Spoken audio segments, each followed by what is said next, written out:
கர்த்தர் பெரியவரும் மிகவும் புகழப்படத்தக்கவருமாயிருக்கிறார். அவருடைய மகத்துவம் ஆராய்ந்து முடியாது.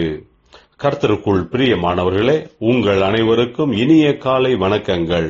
இன்றைய வேதவசன தியானத்திற்கென்று நாம் தெரிந்தெடுத்திருக்கும் வேத பாகமானது சங்கீதம் 138 8ஆம் வசனம். கர்த்தர் எனக்காக யாவையும் செய்து முடிப்பார். கர்த்தாவே, உமது கிருபை என்றுமுள்ளது. உமது கரத்தின் கிரியைகளை நெகிழ விடாதிருப்பீராக. பிரியமானவர்களே, இன்றைய வேத தியானத்தின் தலைப்பு கர்த்தர் எனக்காக யாவையும் செய்து முடிப்பார் என்பதே.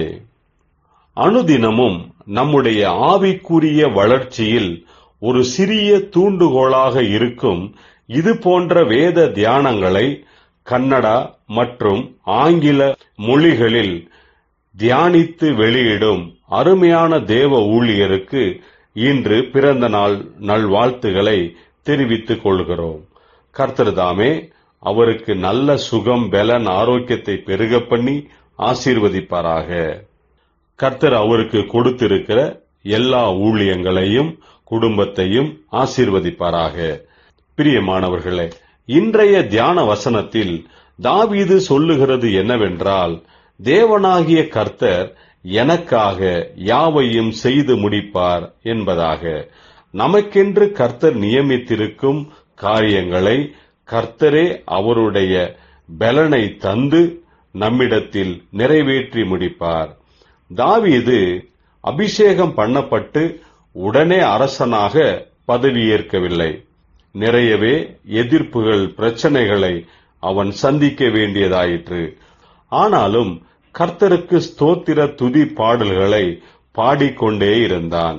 தக்க சமயத்தில் கர்த்தர் தம்முடைய கிருபையினால் அவனை ராஜாவாக உயர்த்தினார். 40 ஆண்டுகள் ராஜாவாக ஆளுகை செய்யும்படியாகவும் அவனுடைய ஜனங்களையும் கர்த்தர் ஆசீர்வதித்தார் என்பதை நாம் வேதத்தில் பார்க்கிறோம். அதனால்தான் தாவீது, கர்த்தரிடத்தில் உமது கரம் என்னிடத்தில் நிறைவேற்றி முடிக்க வேண்டிய கிரியைகளை நெகிழ விடாதிருப்பீராக என்று மன்றாடுகிறார். நம்முடைய வாழ்க்கையிலும் நாம் சந்தித்த போராட்டங்கள், கண்ணீர், வேதனைகளின் மத்தியில் கர்த்தருடைய கிருபை என்றுமுள்ளதாயிருந்து நம்மை பலப்படுத்துகிறது.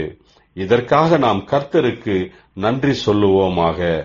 கர்த்தருடைய கரங்களில் நம்மை ஒப்புக் கொடுப்போமாக. அவரே நம்முடைய எல்லாவற்றையும் நிறைவேற்றி முடிப்பார். அவருடைய கிருபை நம்மை தாங்கி பலப்படுத்தும்.